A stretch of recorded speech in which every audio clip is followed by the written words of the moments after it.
Okay,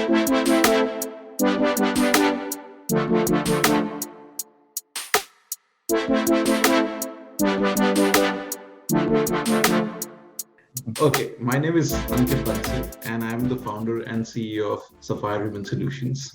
Sapphire is one of the top 10 retail executive search firms in India, and I founded this firm in 2008 with Mr. Anand Rathi. Well, Think Tank, gentlemen, is a melting pot of some of the most fertile brains in our country coming together to share and exchange thoughts and ideas with stalwarts of the industry. And to guide us and advise us today, we have someone who's, I think one of the most capable and promising CEOs in the banking sector, Nitin Chugh. He's currently the MD and CEO of Ujjivan Small Finance Bank.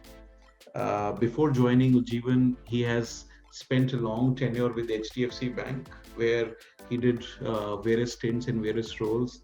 With his last role was being the head of digital banking for HDFC. Nitin, over to your thoughts, ideas, suggestions. The floor is all yours. Uh, yes, there are some references to what I've done in the past, but that is not necessarily, my point of view all the time in terms of what large banks do and what small banks do. Technology, I think, is a great leveler, and I firmly believe that the opportunities for a smaller bank like Ujjivan, where I work now, is far more pronounced using technology.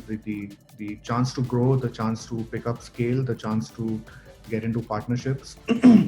And on our side, I think we are very actively trying to work with as many fintechs as we can, as long as it is meaningfully important for us.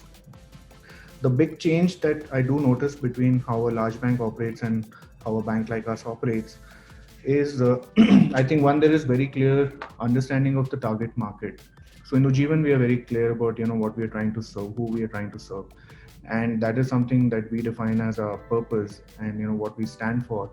And we were able to completely swing the needle from nothing at all to 37% in July, where 37% of our collections actually came through these alternate ways, where we don't have to handle the cash.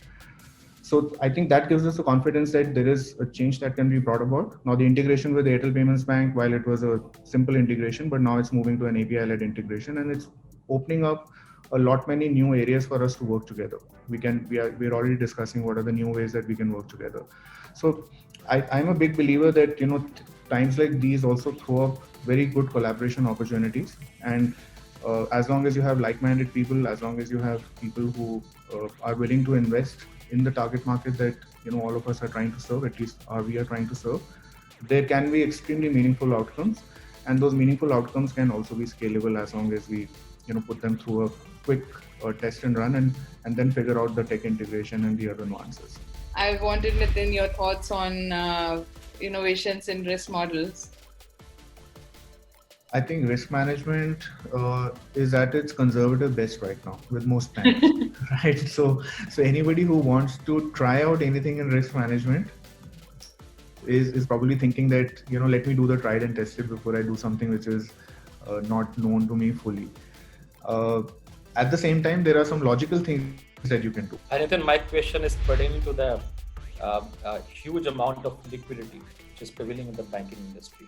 How soon do you see this liquidity situation stabilize? The signs are positive, Amit, and the signs have been progressively positive. In the last 4 months. Okay, so we track that through multiple ways. One is obviously the collections efficiency, which has been improving.